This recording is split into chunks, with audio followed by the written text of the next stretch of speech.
Assalamualaikum warahmatullahi wabarakatuh. Qala al-muallifu rahimahullahu ta'ala wa adaman naf'a bihi wa bi barakati ulumihi wa bikum fid dharaini amina. Qala al-hadithul khamis wa asyara, hadith yang ke-15,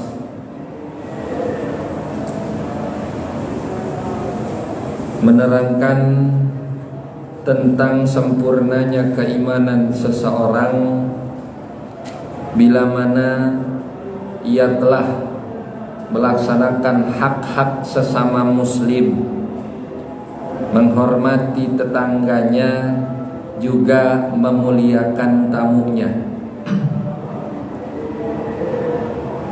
An Abi Hurairah radhiyallahu anhu, dari sahabat Abu Hurairah radhiyallahu anhu, semoga Allah meridhoinya. Nabi punya sahabat sebanyak 124.000 orang. Di antara sahabat Nabi ada yang bernama Abdurrahman bin Sakhar Al-Azdi, atau yang lebih kita kenal dengan panggilan Abu Hurairah. Di antara sekian banyak sahabat Nabi, beliaulah orang yang paling banyak meriwayatkan hadis dari Nabi Shallallahu Alaihi Wasallam. Sedekat-dekatnya Sayyidina Abu Bakar Siddiq, beliau kurang lebih 1.500 hadis yang diriwayatkan oleh Abu Bakar Siddiq. Istrinya Sayyidatu Aisyah nggak kurang atau enggak sebanyak Abu Hurairah dalam meriwayatkan hadis. Nah, Abu Hurairah ini meriwayatkan hadis kurang lebih sebanyak 50.000 hadis. Nah, maka perawi hadis terbanyak. Jadi enggak heran kalau kita baca hadis, yaitu dikit-dikit an Abi Hurairah, an Abi Hurairah. Nah, itu hadis-hadis yang diriwayatkan oleh beliau. Dikenal sebagai nama atau kunyahnya Abu Hurairah. Hurairah itu kucing kecil, kitten. Itu Abu Hurairah. Dikenal dengan sebutan Abu Hurairah lantaran beliau satu waktu ketika pulang menuju rumahnya, udah mau maghrib, ngelihat kucing kecil. Itu kucing kecil kehilangan induk, ditaruh di bawah pohon. Akhirnya setiap Abu Hurairah berangkat ataupun pulang, itu kucing disapa terus, diajak main terus. Bahkan satu ketika Rasul bersedih, Abu Hurairah bermain dengan kucing di hadapan Rasul sampai Rasul itu tersenyum. Maka Abdurrahman bin Sakhar ini memiliki kunyah, julukan sebagai Abu Hurairah, bapaknya kucing. Nah, kata Imam Abu Hurairah, anna Rasulullah sallallahu alaihi wasallam qala, sesungguhnya Rasulullah sallallahu alaihi wasallam bersabda. Kata Rasul, man kana yu'minu billahi wal yaumil akhiri falyakul khairan aw liyasmut. Siapa saja orang yang beriman kepada Allah dan hari akhir, falyakul khairan aw liyasmut, maka hendaklah ia berkata-kata yang baik, aw liyasmut, atau baginya untuk diam. Wa man kana yu'minu billahi wal yaumil akhiri, dan siapa saja orang yang beriman kepada Allah dan hari akhir, falyukrim jarahu, maka baginya untuk memuliakan tamu. Maka baginya untuk memuliakan tetangganya. Wa man kana yu'minu billahi wal yaumil akhiri, dan siapa orang yang beriman kepada Allah dan hari akhir, falyukrim doifahu, maka baginya untuk memuliakan tamu yang datang kepadanya. Ma'asyiral muslimin wal muslimat, jamaah Majlis Taklim Masjid Al-Muharram yang saya muliakan.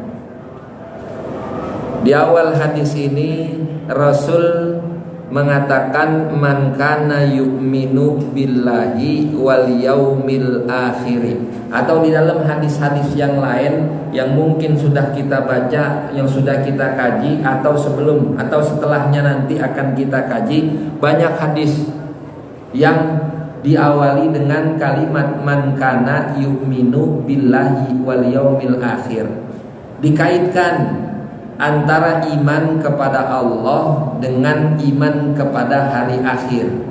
Sebelum kita masuk ke dalam inti pembahasan hadis ini, 3 hal yang manakala 3 hal tersebut dilaksanakan oleh seseorang yang beriman, maka dikatakan keimanan orang tersebut sempurna. Maka lebih dulu kita kudu tahu apa keterkaitan ataupun mengapa kok Rasul selalu bilang man kana yu'minu billahi wal yaumil akhir.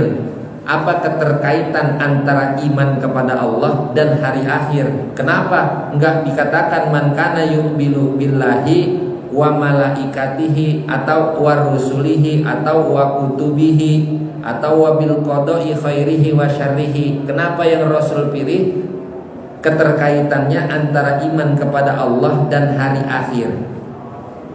Iman secara bahasa artinya percaya, yakin, meyakini sesuatu dengan seyakin-yakinnya, itu namanya iman.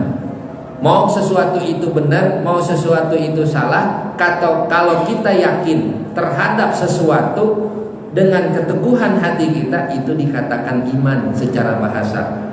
Sedang iman menurut istilah, al-imanu huwa at-tasdiqu bil qalbi. Iman itu membenarkan atau meyakinkan dengan keteguhan hati sepenuh-penuhnya.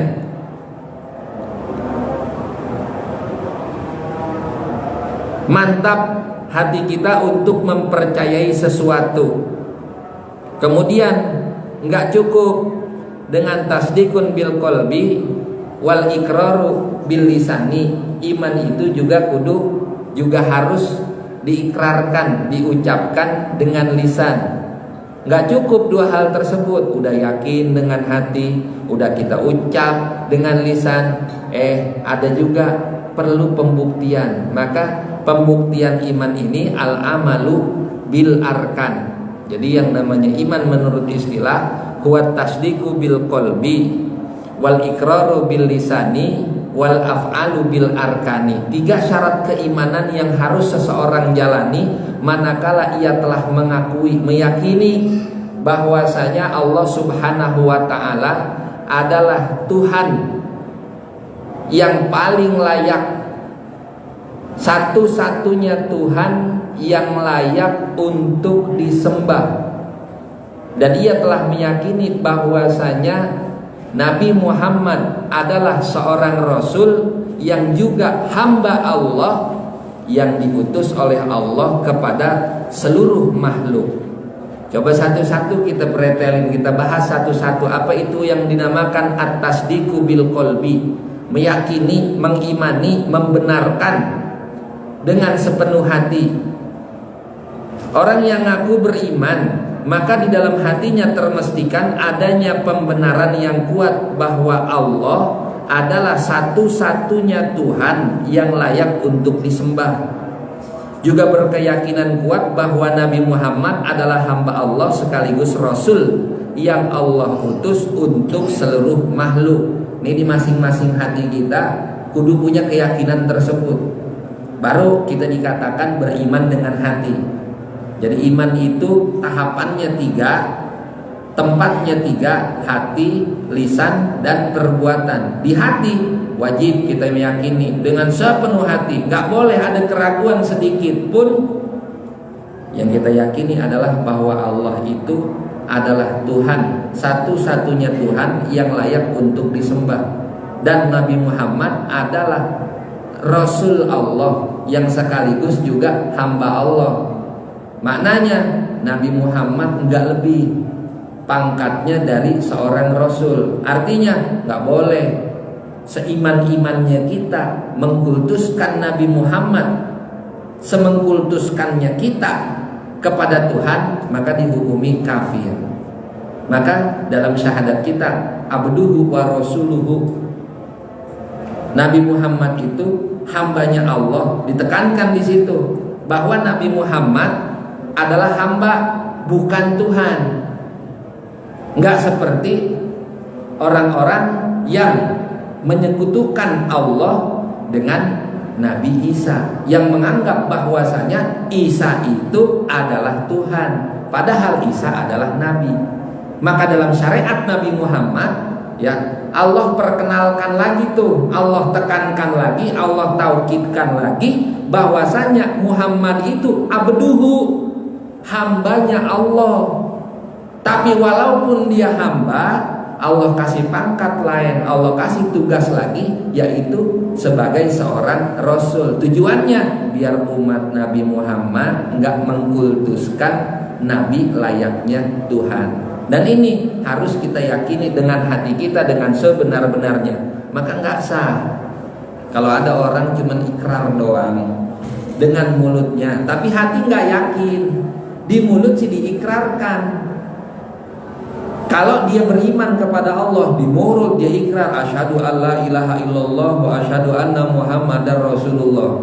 Maka sering beberapa kali saya lihat seliweran tuh di media sosial, ada candaan-candaan non muslim, ditanya sama kawannya, kamu hafal syahadat nggak? Hafal dong. Syahadat itu kayak gimana sih? Asyhadu alla ilaha illallah wa asyhadu anna muhammadar rasulullah. Oh selamat, kamu telah login. Yang model begini nggak sah.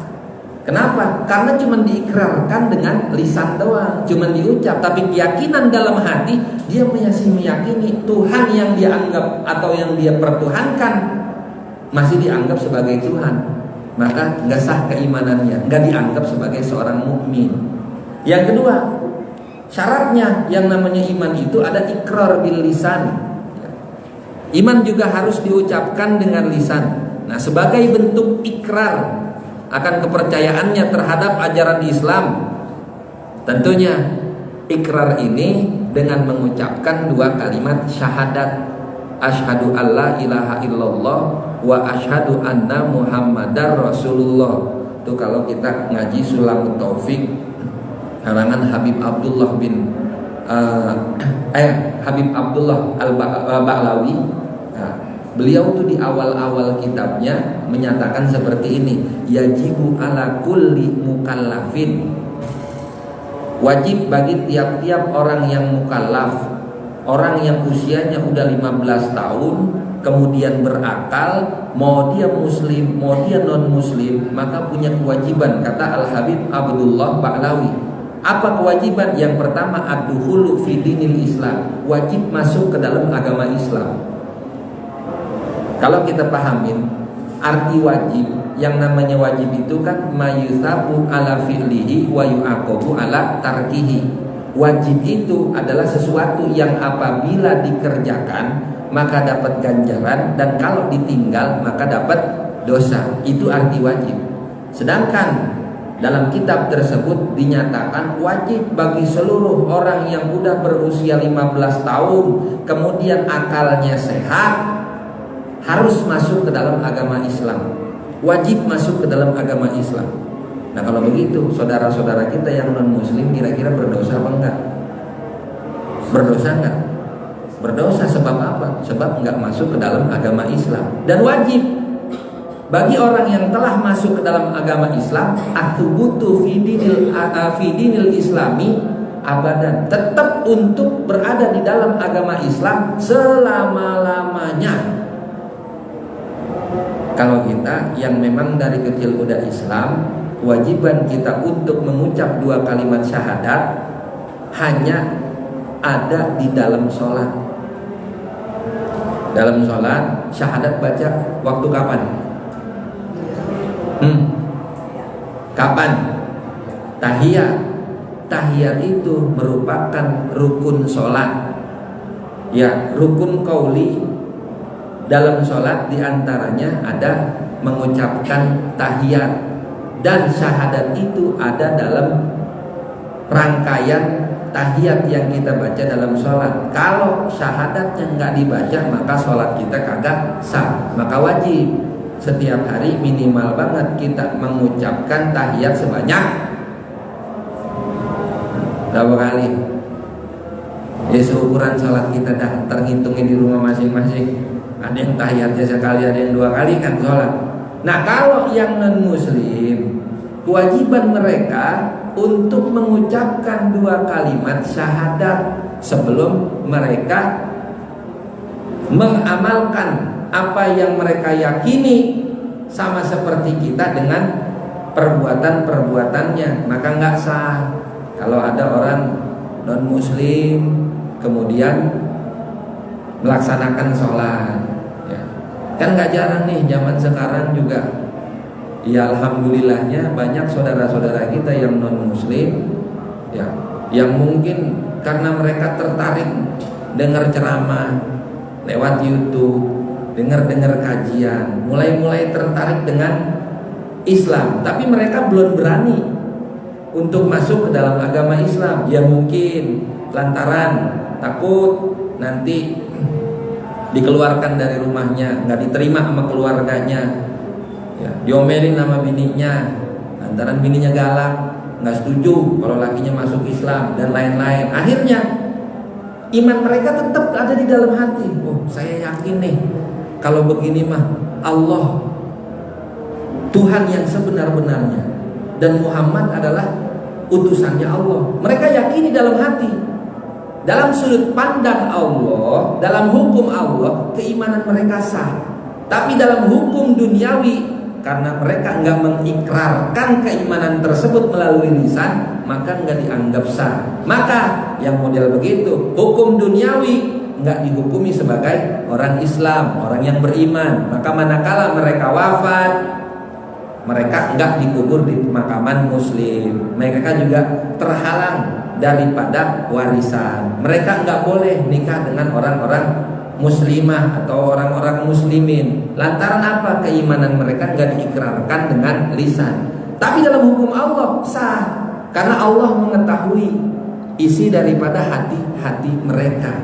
Itu begitu. Jadi wajib iman itu diikrarkan dengan lisan.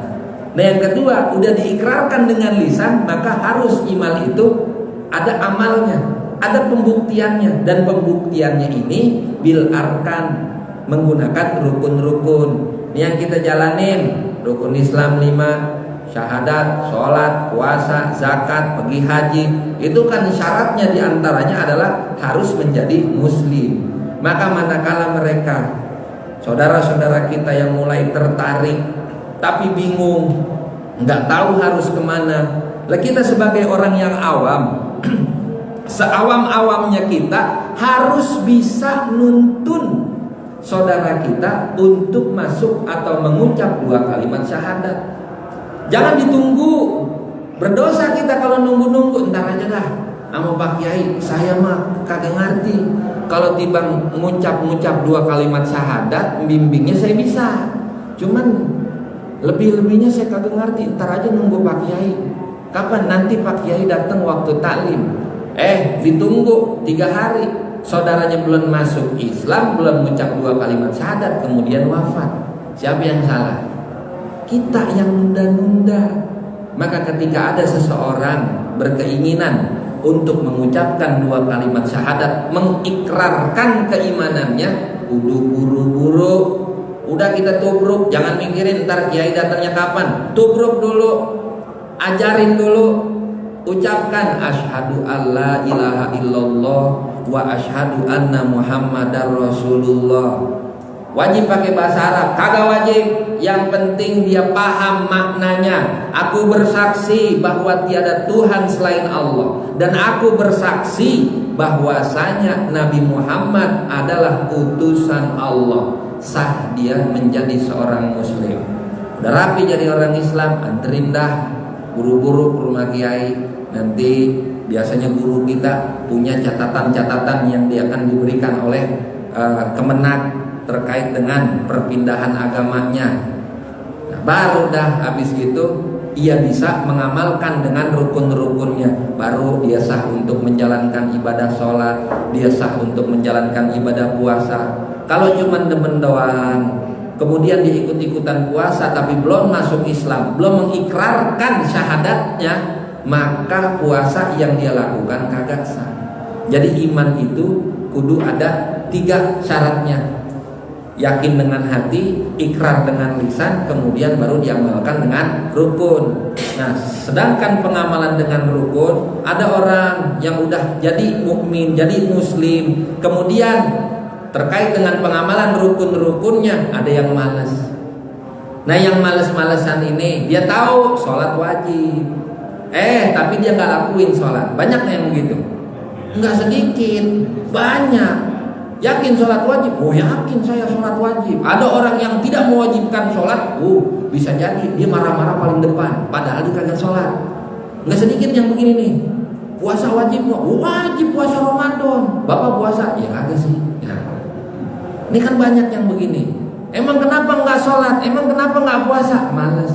Yang begini, kalau alasannya cuma males, maka nggak dihukumi kafir, tapi dihukumi sebagai mukmin yang fasik, yang kurang. Cuman di hati yakin, tapi untuk mengamalkan dengan rukun males-malesan, nggak ngerjain sholat yang wajib, nggak ngerjain puasa, maka yang model begini dihukumi mukmin fasik. Bahasannya kemarin udah. Bagi dia, kita harus menyuruhnya untuk sholat, untuk menjalankan rukun Islam. Kalau nggak mau juga kan suruh tobat. Kalau nggak mau tobat baru dihukumi dengan halal darahnya. Tapi kalau ada orang yang ingkar terhadap kewajiban sholat, udah mukmin, udah jadi muslim, yakin Allah Tuhan Muhammad Rasul, diikrarkan dengan lisan, tapi dia nggak mau lakuin sholat. Kenapa? Males? Enggak. Roman-romannya mau sholat kagak wajib. Dulu zaman Sayyidina Abu Bakar Siddiq, sepeninggal Rasul, beliau jadi khalifah. Itu banyak munkar zakat, orang-orang yang ingkar terhadap kewajiban zakat. Karena mereka berkeyakinan bahwasanya zakat itu wajib kalau ada Rasul doang. Sejak zamannya Rasul hidup. Sekarang Rasul udah wafat, zakat nggak wajib lagi. Bukan main Abu Bakar gemesnya sama mereka orang yang ingkar terhadap kewajiban zakat. Maka kata Abu Bakar As-Siddiq, la'aqtulannakum, sungguh aku akan bunuh kalian semua. Bagi orang-orang yang mengingkari terhadap kewajiban-kewajiban zakat, nggak mau, bukan lantaran malas, bukan lantaran pelit, tapi ingkar terhadap kewajibannya, maka dihukumi kafir. Kalau orang yang kafir, maka darahnya halal untuk dibunuh. Nah, kemarin bahasan kita pada hadis ke-14 sudah lewat. Maka tidak dikatakan seseorang memiliki keimanan yang sempurna bila mana ia tidak mampu menjaga lisan. Kemudian menjaga lisan dari kata-kata kotor, dari berkata-kata keji, berkata yang menyakitkan hati orang lain dan lain sebagainya. Sebagaimana telah kita ketahui bahwa iman akan semakin naik bila mana kita melakukan ketaatan-ketaatan, dan iman akan terus merosot, terus menurun manakala kita sering melakukan kemaksiatan. Maka lisan kita ketika kita berkata kotor, artinya keimanan kita gak sempurna. Iya, kita beriman, tapi imannya gak sempurna. Emang iman yang sempurna bagaimana sih? Ulama mengatakan iman yang sempurna dalam tafsir As-Sawi, kata Imam As-Sawi, iman yang sempurna itu adalah seseorang yang mencintai Allah dengan sebenar-benarnya. Masih ngawang nih, maksudnya bagaimana yang mencintai Allah? Nggak usah ngukur jauh-jauh Pak. Kita kalau mencintai Allah kejauhan. Ini kita cinta sama bini kita, cinta sama orang tua kita dah. Kan kita cinta sama orang tua kita. Nah, ketika orang tua kita memerintahkan kita untuk mengerjakan sesuatu, kita kerjain nggak? Kerjain lantaran apa? Saya cinta sama orang tua saya. Dan ketika orang tua kita melarang kita untuk melaksanakan sesuatu, kira-kira kita laksanain nggak? Enggak. Lantaran apa? Lantaran saya cinta sama orang tua saya. Kalau udah cinta, udah nggak ada alasan lagi yang kalkulatif. Nggak bisa cinta itu hitung-hitungan. Saya cinta sama dia lantaran begini, saya cinta sama dia lantaran begitu. Oh kenapa? Saya cinta dia lantaran cantiknya. Nah berarti ketika udah nggak cantik, udah nggak cinta lagi. Saya cinta sama dia lantaran dia pandai. Berarti satu waktu Allah kasih itu orang bodoh, berarti cintanya hilang. Itu bukan cinta yang sebenar-benarnya. Cinta yang sebenarnya adalah cinta tanpa hitungan kalkulatif, yang nggak bisa dihitung-hitung lantaran apa, sebab apa, karena cinta lahirnya dari hati. Manakala seseorang mencintai Tuhannya, maka sungguh ia akan patuh terhadap apa yang diperintahkannya dan menjauhkan segala bentuk larangannya. Itu iman yang sempurna. Kalau kita masih melakukan segala apa yang Allah larang, apa yang Allah perintahkan, entar-entaran kita ngelakuinnya, males-malesan, berarti cinta kita belum sempurna. Bukan berarti kita nggak beriman. Maka maksud dari hadis ini, la yu'minu atau man kana yu'minu, siapa orang yang beriman sedangkan kita masih berkata-kata kotor, berarti saya nggak beriman. Bukan nggak beriman, beriman, tapi iman kita enggak sempurna.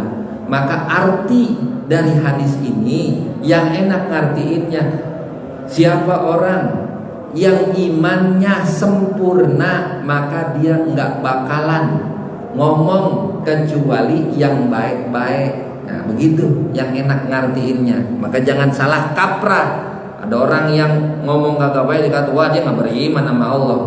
Kalau begitu dia kafir. Oh berabeh juga. Ini makanya kudu dilempengin. Jangan-jangan ntar takutnya pulang ngaji ada yang ngomong kagak baik, kafirnya orang. Jangan begitu, jangan kafir-kafirin aja. Artinya dia beriman tapi keimanannya nggak sempurna. Nah kemudian sebagai seorang mukmin kita juga harus mempercayai adanya hari akhir dan segala peristiwa yang terjadi pada hari tersebut. Ini kan rukun iman yang keberapa? Percaya kepada hari akhir. Nah, 5 6 apa 5? 5, jangan takut-takut Pak, 5 kali. Ya 5 Pak. Iman kepada hari akhir kan rukun iman yang kelima. Sebagai orang yang beriman kita kudu percaya bahwasanya hari akhir itu ada. Hari akhir itu bakal terjadi, nggak mungkin nggak ada. Siapa yang ngomong? Tuh, Rasul jelas kok dalam hadisnya. Hari akhir itu bakal terjadi. Dan ulama semua sepakat. Dan kita selaku orang yang mukmin, ya wajib mengakui, wajib percaya bahwa hari akhir itu akan terjadi. Semua ulama sepakat. Cuman yang jadi perbedaan di antara para ulama, kapan sih hari terakhir itu dimulai? Ini yang jadi perbedaan para ulama. Nah, di antara mereka ada yang menyatakan, yang pertama bahwasanya hari akhir itu dimulai sejak tiupan sangkakala kedua sampai masa yang tak terbatas. Nanti ketika kiamat datang, ditiup sangkakala semua hancur. Semua makhluk yang ada di muka bumi hancur kecuali beberapa makhluk. Israfil, Israel, Jibril, Hamalatul Arsy.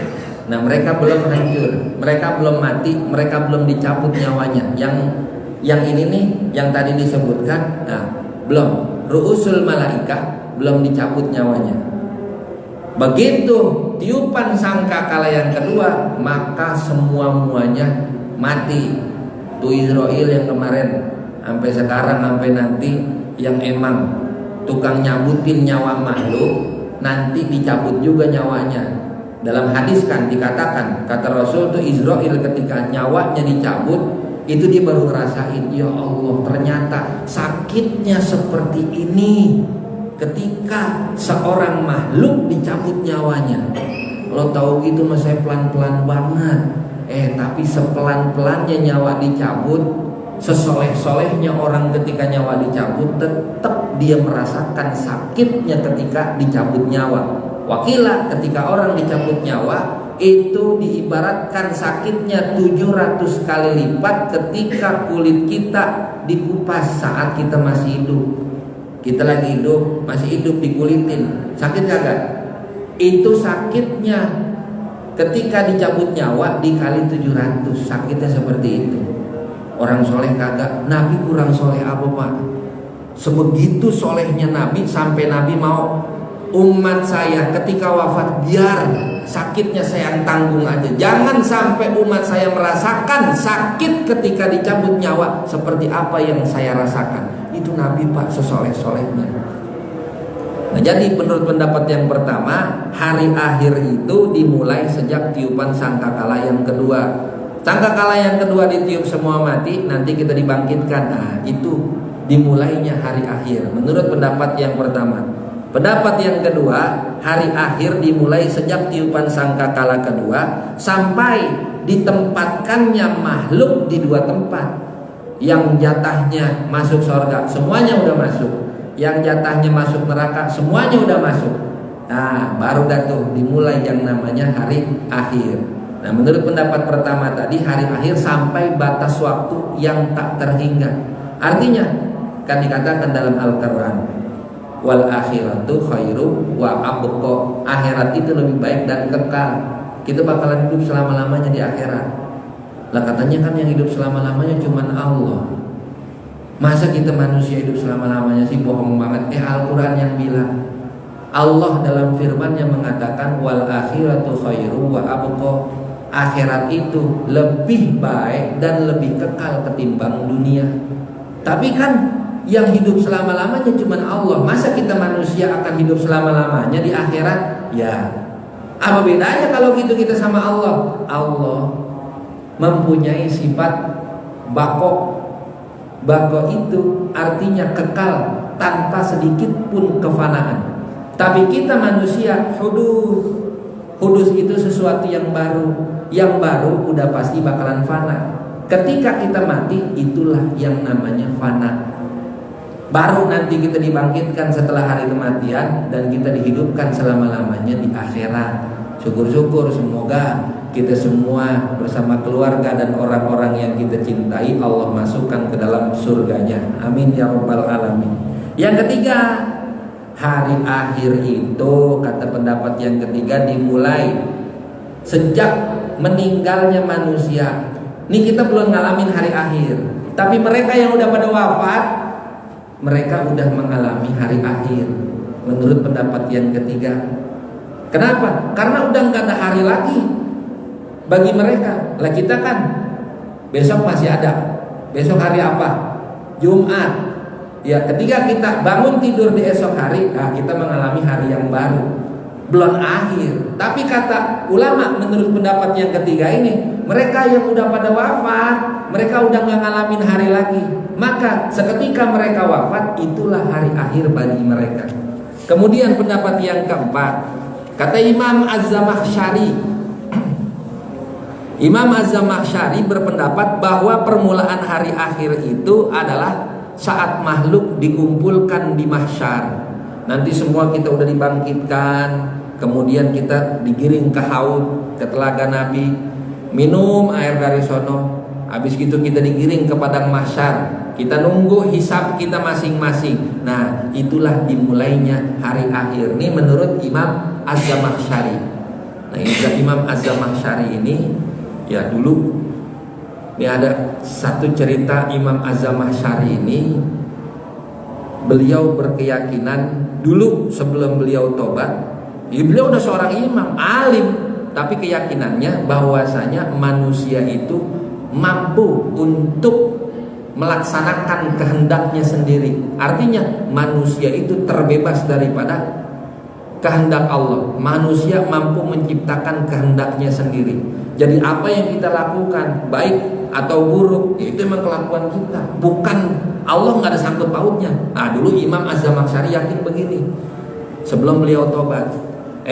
Ada ulama yang dengar, tapi nggak ditentang pendapatnya dengan pendapat ulama tersebut. Justru tuh Imam Az-Zamakhsyari dinikahin sama anaknya tuh ulama, cantik bukan main. Imam Az-Zamakhsyari pincang. dinikahin sama wanita cantik anaknya ulama. Ini wanita bukan cuma sekedar cantik tapi alimah, dia pinter, dia pandai. Ditanya rapih malam pertama, Imam Az-Zamakhsyari ditanya kalau bahasa kita, bang gimana bang, enak? Wah enak banget neng, saya belum pernah nemuin kenikmatan senikmat ini. Kalau gitu lagi oh bang, entar dulu lah. Emang apa entar dulu neng, masih lemas lah. Bukannya abang yang bilang kalau manusia itu mampu menciptakan kehendaknya sendiri. Akhirnya Imam Az-Zamakhsyari diam. Iya juga, berarti salah saya. Kalaupun saya mampu menciptakan kehendak saya sendiri, ini yang ada di bawah saya justru bisa bangun sesuai dengan kehendak saya. Tapi kok sekarang kagak mampu, berarti salah pendapat saya. Sejak saat itu beliau taubat. Nah ini kisah Imam Az-Zamakhsyari. Jadi apa kaitannya antara iman kepada Allah dan iman kepada hari akhir yang sering diucapkan sama Nabi dikaitkan dengan hadis-hadis Nabi? Keterkaitan antara iman kepada Allah dan hari akhir dalam hadis ini adalah bahwa jika seseorang meyakini bahwa Allah satu-satunya Tuhan yang mempunyai sifat maha melihat, maha mendengar, pemilik hari pembalasan, maka segala apa yang ia lakukan di dunia ini, dia yakin kelak bakal mendapatkan ganjarannya, bakal mendapatkan siksanya di akhirat. Sekarang kan kita percaya bahwasanya segala apa yang kita lakukan di dunia akan mendapatkan balasan di akhirat. Yakin apa kagak kita? Yakin nggak? Seharusnya kalau kita meyakinkan akan hal itu, nah kita bisa nih melaksanakan apa yang diperintahkan sama Nabi. Satu, jaga mulut daripada menyakiti orang. Jangan sampai kita ngomong yang kagak baik. Hormati itu tetangga. Jangan main gedeg-gedegan, main sirik-sirikan, main hasud-hasudan sama tetangga. Ada tamu, ya kita terima, muliakan tamu tersebut. Jangan pakai nyuruh bini buat bohong. Seringan kita begitu pak. Bini habis sholat nih, inna sholati wa nusuki wa mahyaya wa mamati lillahi rabbil alamin. Hidupku, matiku, ibadahku hanyalah untuk Allah. Oh itu kan janji kita dalam sholat pak. Jangan dianggap main-main. Berat. Lah kita janji sama manusia aja kan berat. Kita janji sama Allah setiap hari. Saban kita sholat kita janji tuh. Sholatku, hidupku, matiku hanya untuk Allah. Rapi sholat. Assalamualaikum warahmatullahi. Assalamualaikum warahmatullahi. Ada tamu datang. Lah kita lakinya tahu ya kawan gue yang ini modelnya mah kalau kemari datang cuma minjem duit doang. Akhirnya bini kita habis sholat kita suruh neng bilangin neng abang gak ada di rumah. Nyuruh apa kita? Nyuruh bohong bukan? Habis gitu bini kita bohong. Nah, lantaran siapa? Lantaran kita. Sempurna gak keimanan kita kalau begitu?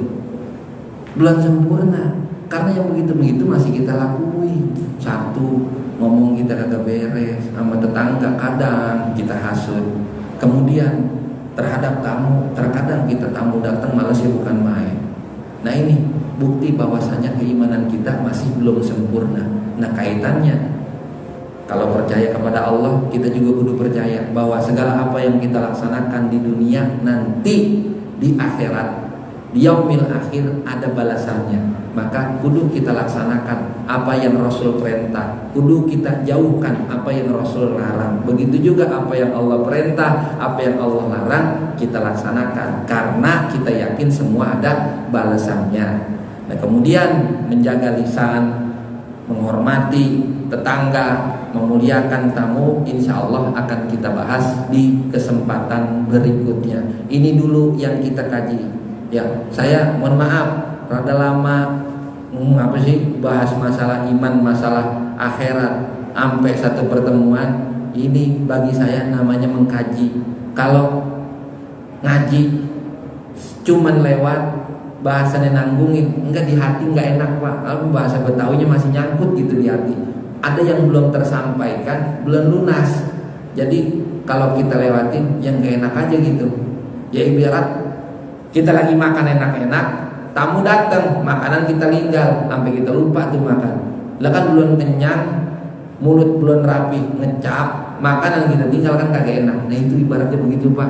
Saya kalau ngaji, kalau emang belum bener-bener nyangkut di hati saya, yang rasa nyangkutnya itu udah hilang, udah kelewat, udah saya sampaikan semua, nah baru dah nih ini enakan. Nah insya Allah di pertemuan berikutnya akan kita bahas 3 hal: masalah menjaga lisan, kemudian masalah menghormati tetangga, dan masalah